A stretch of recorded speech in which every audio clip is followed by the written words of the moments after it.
Bueno, aquí estamos de nuevo, pero en vez de explicar por qué no abrimos la puerta que tengo detrás, a ver qué hay ahí detrás.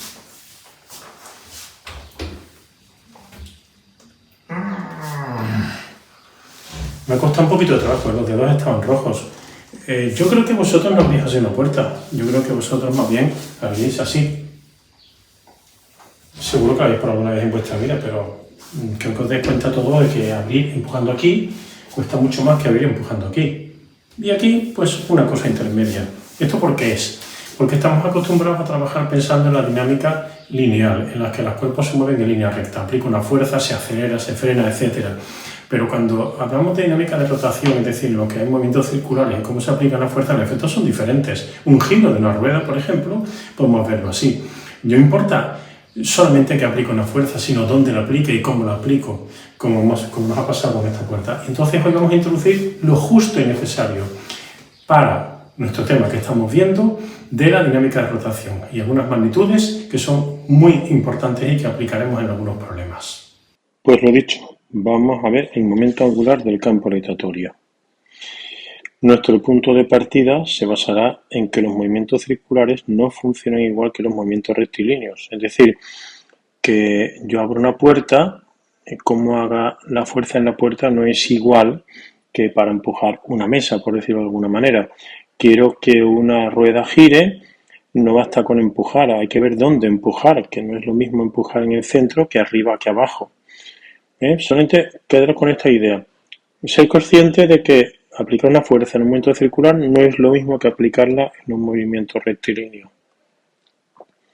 Empecemos definiendo lo que era cantidad de movimiento o momento lineal, ¿vale? Es una magnitud lineal, rectilínea, ¿vale?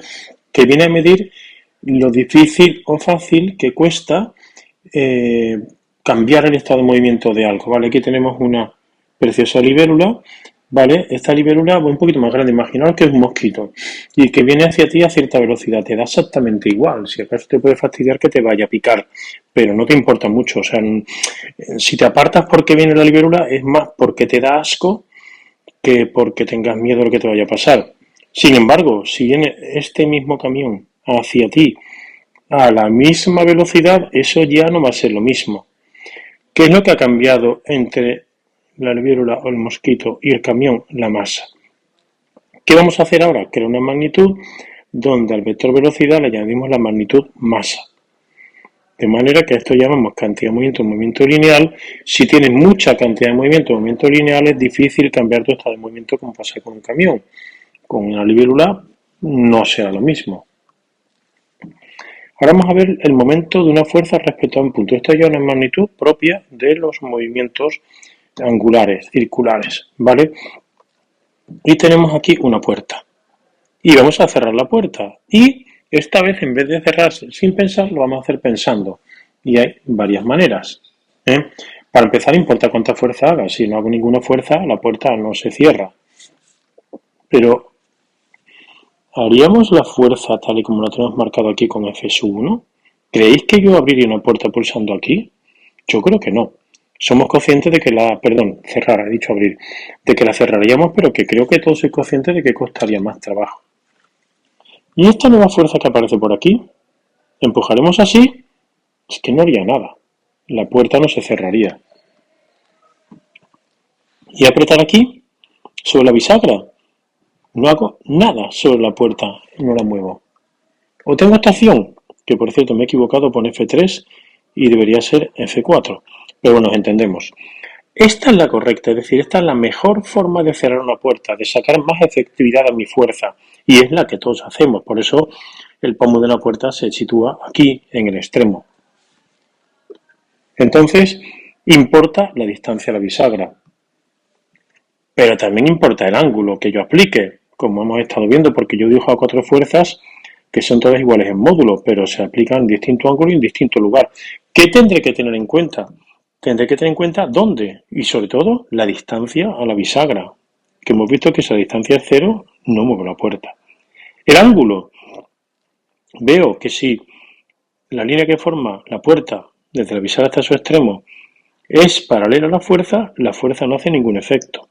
¿Cuándo hace más efecto? Cuando el ángulo es 90 grados, ¿vale? Si yo hago así, una fuerza de este tipo hago menos efecto. O sea, una fuerza que fuera así sería menos efectiva, o lo mismo con una fuerza que fuera así. Entonces importa el ángulo bueno es 90 grados, el malo es 0 grados. Y eso nos puede ayudar a pensar que la magnitud que vamos a crear será la siguiente. Le llamaremos m, momento de una fuerza respecto a un punto. Importa la fuerza y la distancia. Y además importa también el seno del ángulo, para que el seno de 0 sea 0 y el seno de 90 sea máximo. Esto lo cumple perfectamente el producto vectorial. Y además este momento es un vector. Vale, no nos vamos a centrar ahora, que el vector sería en la dirección y sentido del vector. Para el objeto de este curso no nos interesa, para otros aspectos sí, pero aquí no. Y nos quedamos aquí con la fórmula del momento, que cumple perfectamente. Esto es momento de una fuerza respecto a un punto y me va a decir muy bien si soy capaz de abrir o cerrar la puerta con efectividad. Si el momento es 0, la puerta no gira y no se cierra.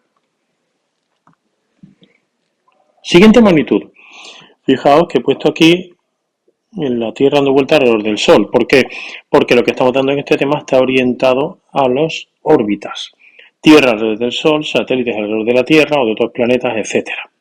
Y aquí tenemos un pequeño gráfico donde tendríamos aquí el planeta, aquí el origen de coordenadas que sería el Sol, o esto podría ser un satélite y esto la Tierra, y R el vector de posición. P, este vector sería la cantidad de movimiento. Pues bien, vamos a hacer que esta magnitud sea equivalente al momento lineal, pero en un ángulo. Es decir, voy a medir la dificultad para cambiar el estado de movimiento de un cuerpo, pero en un movimiento circular. Y lo vamos a llamar momento angular. Y va a ser el producto vectorial de R, el vector de posición, por el vector cantidad de movimiento. Trasladándolo aquí veo la dirección y sentido de L, que insisto, en este tema no es de mucho interés la dirección y sentido de estos vectores, aunque en otros sí lo va a ser. Y nos quedamos con esta magnitud, es la que más vamos a usar, pero es importante que hayamos conocido antes el momento de la fuerza, por algo que vamos a ver ahora. Momento angular, dificultad para cambiar el estado de movimiento de un cuerpo circular. Entonces, esta deducción que he puesto aquí no es obligatorio que la sepáis hacer, pero sí sería muy interesante que la sepáis hacer. Las personas que quieren aspirar a sacar 10 en física al final deben querer aprender estas cosas y entender estas cosas. No basta con ir, digámoslo así, a lo mismo. Entonces, aquí lo tenéis. Derivo el momento angular con respecto del tiempo. El momento angular es R por P. ¿Cómo era la derivada de un producto? La derivada del primero por el segundo sin derivar, más el primero sin derivar por la derivada del segundo. Pero ojo, esto que hay aquí, ¿qué es esto? Eso es velocidad. ¿Y cómo son los vectores velocidad y cantidad de movimiento? Paralelos.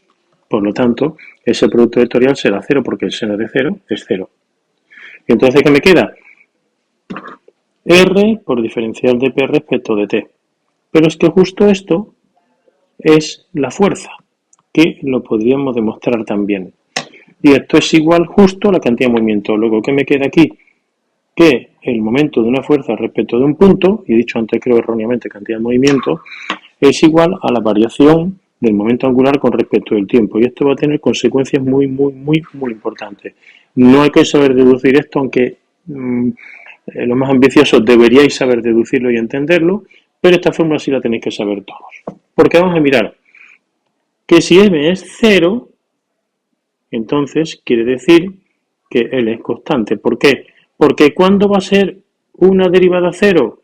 Cuando lo que hay dentro de la derivada es constante. Es decir, si m es 0, esto aquí es 0, y para que esto sea 0, L tiene que ser constante. Es decir, el momento angular es constante, no varía. Es decir, se conserva.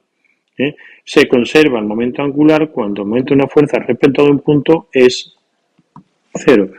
Y eso ocurre cuando, recordando que el momento es igual a R por F, que lo tenemos ahí puesto ya, cuando no actúa ninguna fuerza, o la fuerza total es nula, no hay momento y por lo tanto se conserva la cantidad de movimiento. Ocurre también, dado que es un producto vectorial, cuando el ángulo que forman estos dos vectores es 0 o 180, es decir, cuando la fuerza y el vector de posición son paralelos. Ocurre también cuando la fuerza se está aplicando sobre el origen de coordenadas. ¿Por qué? Porque entonces el módulo de R sería 0. El vector R sería 0 y el momento sería 0. Pues bien, vamos ahora a aplicar lo que hemos visto anteriormente al caso particular de las órbitas, que es lo que nos interesa, no lo único, lo que más nos interesa en este tema. Tierra alrededor del Sol, pero podría ser un satélite artificial alrededor de la Tierra, cualquier otra órbita. Entonces, vamos a empezar observando. Aquí la fuerza que actúa siempre es una fuerza central, perdón, vamos a cambiar el color. Siempre es una fuerza central, ¿vale? Y el vector de posición y la fuerza central, ¿qué ángulo van a formar? 0 grados. ¿Qué pasaba en ese caso? Que el momento era 0. ¿Y qué pasaba en ese caso? Que L es constante, es decir, el momento angular no cambia, como aparece aquí. Y nos encontramos con esto. Vamos a trabajar con el módulo, que era tal y como nos aparece aquí referido. Pero ahora este ángulo, ¿qué ángulo es? El ángulo de R y P. ¿Cómo será en este caso R y P? Pues R sería este vector y P sería este otro vector de aquí. Aquí este sería nuestro ángulo alfa. Entonces, ¿qué voy a hacer? Para facilitar nuestros problemas, los que nosotros vamos a hacer en este año, porque podemos hacerlos con otro tipo, pero no, vamos a hacer sobre esos dos, vamos a coger solo dos puntos, el punto A y el punto B, perihelio y afelio, y vamos a estudiar solo esos dos puntos. En este caso, ¿qué ángulos forman aquí el vector cantidad de movimiento y el vector de posición? 90 grados. ¿Qué le va a pasar al seno? Que va a valer 1 y nos vamos a quedar con eso. Vamos a utilizar solo estas dos posiciones. Entonces, ¿qué nos va a quedar siempre? Pues que R1 por P1 va a ser igual a R2 por P2. Y esto lo vamos a usar muchísimo para hacer problemas concretos de este tema. Y es con lo que tenéis que quedar. Pero por favor, entendiéndolo, no aprendiéndolo de memoria. Seguimos. Última cosa que vamos a ver. Se puede deducir, no lo voy a hacer aquí, se puede deducir y encontrar la velocidad areolar, que es que la velocidad normal, entre comillas normal, la que mide la variación de la posición. La velocidad es lo que mide la variación de algo, ¿vale? La velocidad a la que cambia el dinero que tienes ingresado en el banco, por ejemplo. Pues aquí la velocidad a la que cambia el área. ¿Qué es el área? El área que recorre esta línea que va desde el Sol hasta el planeta. Al cabo de un tiempo yo estoy aquí, y por lo tanto hago así, y esto que hay aquí dentro azul es lo que llamo S1, ese área S1 que aparece ahí.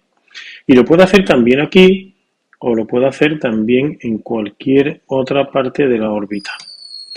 Pues al obtener matemáticamente esta velocidad veo que es L partido por 2m. L es constante, m también. Luego entonces la velocidad areolar es constante. ¿Eso qué quiere decir? Que esta área de aquí tiene que ser igual a esta de aquí e igual a esta de aquí. Pero para que eso ocurra, tiene que ocurrir que yo aquí haya recorrido una distancia más pequeña que aquí. Y por lo tanto, eso obliga a que el planeta que va dando vueltas vaya más rápido cerca del Sol y más despacio lejos del Sol. ¿Vale? Esto es muy importante que lo entendáis. Si no, ya sabéis, a la lista de preguntas que tenéis que hacer.